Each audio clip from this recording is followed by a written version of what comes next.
விக்கிரவாண்டி இடைத்தேர்தலில் போட்டியிடும் நாம் தமிழர் கட்சியின் வேட்பாளர் அபிநயாவை ஆதரித்து முண்டியம்பாக்கம் கிராமத்தில் நாம் தமிழர் கட்சியின் தலைமை ஒருங்கிணைப்பாளர் சீமான் மைக் சின்னத்தில் வாக்குகளை கேட்டு பிரச்சாரத்தில் ஈடுபட்டார்.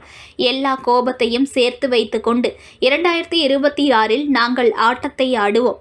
திமுக ஒரு அற்ப கூட்டம். திமுக ஒரு கட்சி கிடையாது, கார்ப்பரேட் கம்பெனி. விசுவாசமாக உள்ளவர்களுக்கு பதவி உயர்வு, அதிக லாபம் மற்றும் அதிக கமிஷன் வாங்கி தருபவர்களுக்கு பொறுப்பு, பதவி, அவ்வளவுதான் திமுக. நாட்டிற்கு நல்லது செய்யவில்லை என்றாலும் பரவாயில்லை, நாம் திமுகவை ஒழித்தால்தான் நாட்டிற்கு நல்லது நடக்கும். அதை நாம் செய்து விடுவோம். திமுக என்கின்ற நச்சு மரத்தின் வேரை வெட்டி சாய்க்காமல் தமிழ்நாட்டில் நல்லது நடக்காது. தமிழகத்தில் நல்ல ஆட்சி அமையாது. 100 ஆண்டுகள் ஆகிய பின்பும் திராவிடம் என்றால் என்னவென்று இதுவரை இவர்களுக்கு தெரியவில்லை.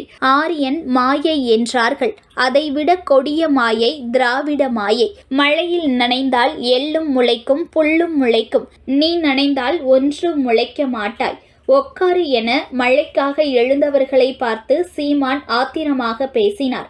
மழை வந்தால் மழையை ரசிக்க வேண்டும், அப்புறம் மழையே இல்லப்பா என வருத்தப்படுவது. இலங்கையில் விலையேற்றம் ஏற்பட்டது போன்று தமிழகத்திலும் நடக்கும்.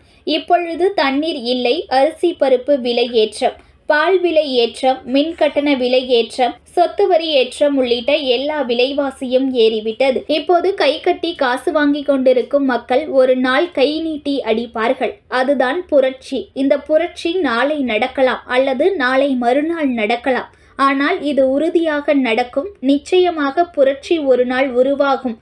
அன்று புரட்சியாளர்களுடன் நாங்கள்தான் நிற்போம். அதற்காக தம்பி தங்கைகள் தயாராக இருக்க வேண்டும். நாட்டு அதிபர்கள் எல்லா பன்னாட்டு வங்கி கணக்கில் பணம் வைத்திருப்பார்கள். புரட்சி வரும் பொழுது உடனே இங்கிருந்து மறைந்து தலைமறைவாவார்கள். இதுதான் இலங்கையில் ராஜபக்சே கோத்தபயாவுக்கும் நடந்தது.